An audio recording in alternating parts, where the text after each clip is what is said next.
48.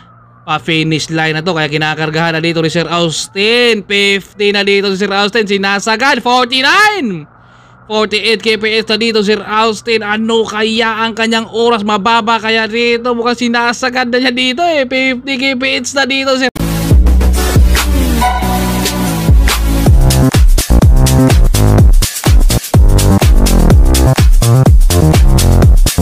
What's up mga sir, for today's video, Philippine Executive Road Cycling Club 2023 Perk 44 kilometers individual time trial.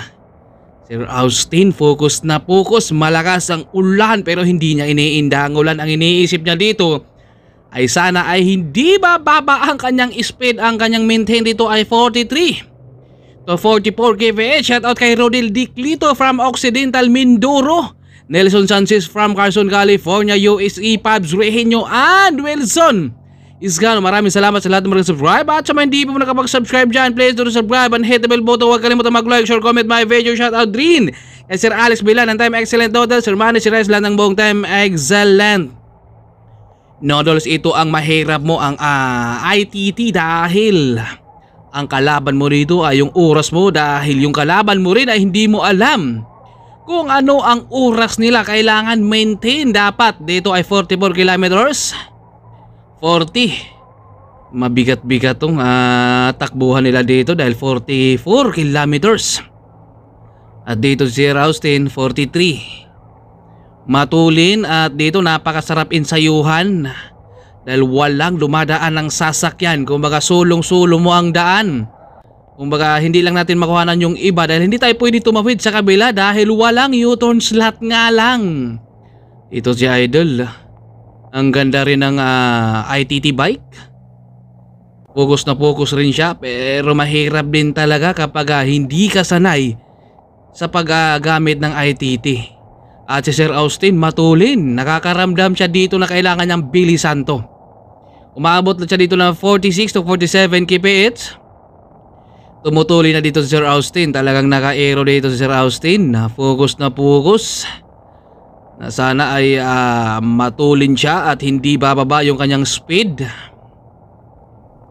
Kumbaga lamang dito ang mga naka-ITT bike na. Dahil yung kanilang speed dito ay tuloy-tuloy lang. Ayan, medyo malayo-layo to, 44 kilometers at dalawang balik dito. Shoutout rin kay Coach Punga. Talagang diretso lang yung tingin no kapag naka-ITT bike. Although masarap talaga tong i-drive siguro pero hindi pa natin na-try yan. Kaya soon, hindi natin pangarapin yan White Mix. Basta ang mahalaga ay nandito tayo. Sumasabak din sa ulan. Sulit din yung takbuhan nila dito sa ITT dahil sulong mo talaga at napakagandang insayuhan dito sa may New Clark City. I'm walking alone, the streets are empty. The only thing I can see is my own silhouette. I'm getting stronger, step by step. The clock is ticking, but there's no time for regrets. I've been flying from town to town, from London to Taiwan. I've been all around the globe trying. Matining ang sipa ni Sir Austin. Mukhang handa na naman tong sumabak sa Tour of Matabungay. Andito rin mga Team Opus. Andito si Madam. Medyo lumalabas-labas talaga mga sabon-sabon dahil ang lakas ng ulan.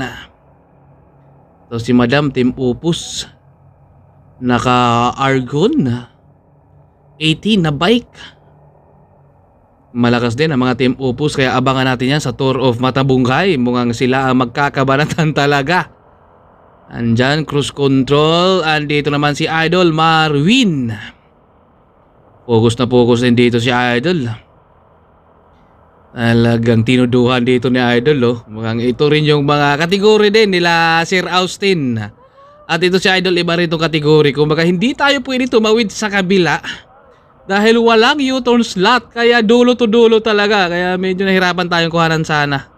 At gusto ko sana kumakuhanan yung iba. Ngayon nga lang hindi tayo pwede dahil hindi tayo pwede tumawid ron. Walang U-turn slot, diretsuhan lang talaga. Cruise control, ang ganda rin ng bike. 36. Aho na to. At ito ay dahan-dahan dito si Raustin dahil meron pa yan. Kumbaga kailangan pa yung pabalik din dahil 44 kilometers. Sabi, talagang hirap din talaga no. Kapag ITT na dahil ang kalaban mo dito yung oras mo eh. Kahit nakabantay ka dyan sa speedo mo. Pero syempre, yung kalaban mo rin, nagbabantay rin yun. Kung dapat ay hindi rin sila babagal sa kanilang speed. Ito tumutulin, umaabot na ng 46 to 47. 45. Kung kanina, medyo nakaramdam si Sir Austin doon sa ahon. Mabigat ang ahon nila dito eh, makunat rin. Ito ay dito na naman kumukuha ng power dito si Sir Austin. Tumulin siya. 47, mukhang mabigat ang maintain. Matuli na. Focus na focus pa rin dito si Austin. Naka-aero. At ito si Madam cruise control. Chillax na chillax lang dito si Madam habang bumabagsak ang ulan. Oops. Shoutout sa iyo Madam, ride ship sa mga dito naman si Kuya Joel at saka si Mimi. At Sir Austin dito, patuloy pa rin siya dito habang bumabagsak ang ulan. Mukhang hindi talaga ang layo yung U-turn slot talaga. Gusto ko sanang pumunta sa kabila, hindi tayo makapunta dahil hindi tayo makatawid. Talagang dito rin si Kuya Joel sa likuran. Kumbaga yan yung mga veterano. Ito kinakargahan 48. Pa-finish line na to kaya kinakargahan na dito ni Sir Austin. 50 na dito si Sir Austin. Sinasagad 49. 48 kps na dito Sir Austin. Ano kaya ang kanyang oras? Mababa kaya dito? Mukhang sinasagad na niya dito eh. 50 kps na dito Sir Austin. Tinutodo na niya dahil malapit na yung kanilang finish line. At ayan, tumawid na nga Sir Austin. At nandito naman si Vernon. Nakikita nyo ba yan? Si Vernon Amaranto talagang lumalabas din ang mga powder ni Vernon. At si Vernon dito mukhang ilan kaya yung oras niya dito? Sabi ni Vernon, mukhang naplatan pa ako pero yung kalaban ko ay hindi makakadikit talaga sa akin. Mukhang matulin talaga si Vernon Amaranto. Kita nyo naman yung sipa niya dito. Matining, mukhang mahirap talaga kalabanin to si Vernon sa kanyang mga kategory.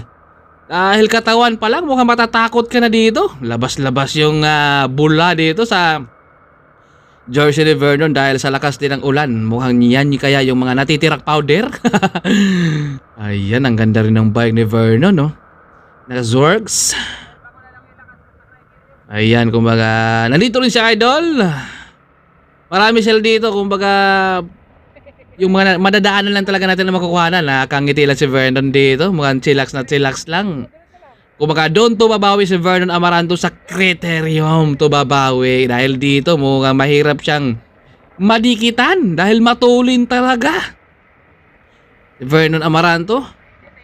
Naka-specialize. Ayan. Yan yung kanilang ITT Individual Time Trial. Alright, kita-kita tuloy tayo sa ating next videos.